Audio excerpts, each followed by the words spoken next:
Bill C-9, the Combating Hate Act, what they're not telling you. Parliament just debated Bill C-9, a so-called Combating Hate Act. The title sounds noble, but once you look inside, it's anything but. Every Canadian, no matter what faith or belief, should understand what this bill really does, what voices in the House exposed, and why it matters to every free citizen. What the bill claims to do. Liberals say Bill C-9 strengthens protections against hate by creating new hate crime offenses, banning certain symbols, protecting access to places of worship and cultural spaces, removing the requirement for the Attorney General's consent before laying hate speech charges. Sounds harmless on paper, until you realize most of these things already exist in the criminal code under sections 318, 319, 423, 431, and 718.2. So why rewrite them? Because the real change hides in the details. What changes beneath the surface? 1. It redefines hatred. The Supreme Court's Whatcott decision defined hatred as extreme manifestations of detestation and vilification. Bill C-9 quietly deletes the word extreme and replaces it with stronger than disdain or dislike. That one missing word lowers the bar for prosecution and opens the door to labeling ordinary disagreement as hate. 2. It removes the Attorney General's consent safeguard. For decades, this step prevented political witch hunts. Once it's gone, any minister aligned with the government of the day can authorize charges. No independent check, no provincial balance. 3. It's selective about who counts as a victim. The government press release highlighted anti-Semitism, Islamophobia, homophobia, and transphobia, but said nothing about the wave of Christian churches burned and vandalized across Canada since 2021. Over 100 churches, Catholic, Orthodox, Evangelical, gone up in flames or destroyed, and still silence from Ottawa.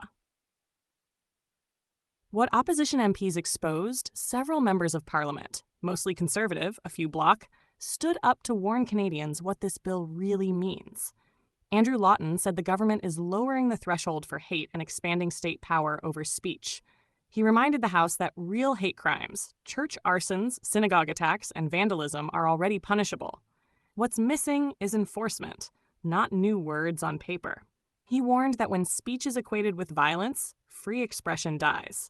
Leslyn Lewis called it what it is, a political weapon disguised as protection. She pointed out that Christian persecution has been completely ignored, even while congregations fear for their safety. She warned that once such power is granted, it will be used against dissent.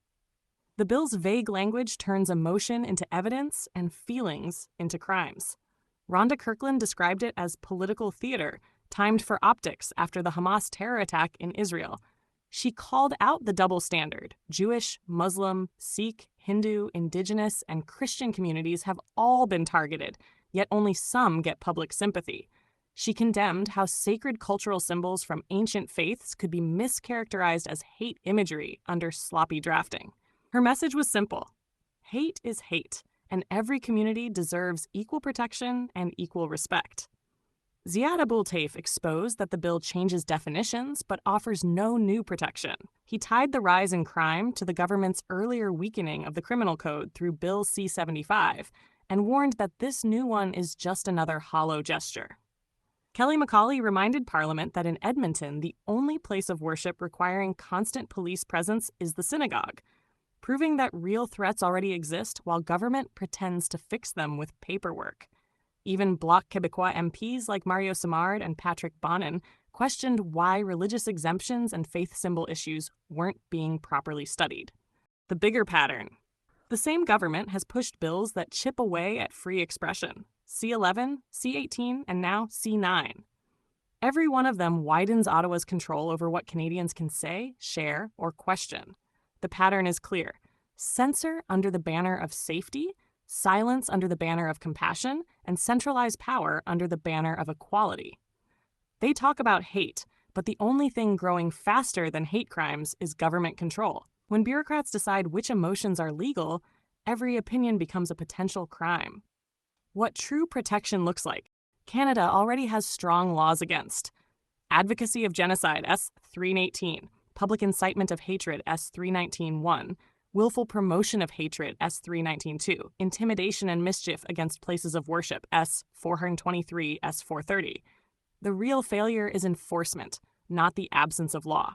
Real protection means prosecuting actual arsonists and vandals, defending every place of faith equally, upholding Charter Section T, freedom of thought, belief, opinion, and expression.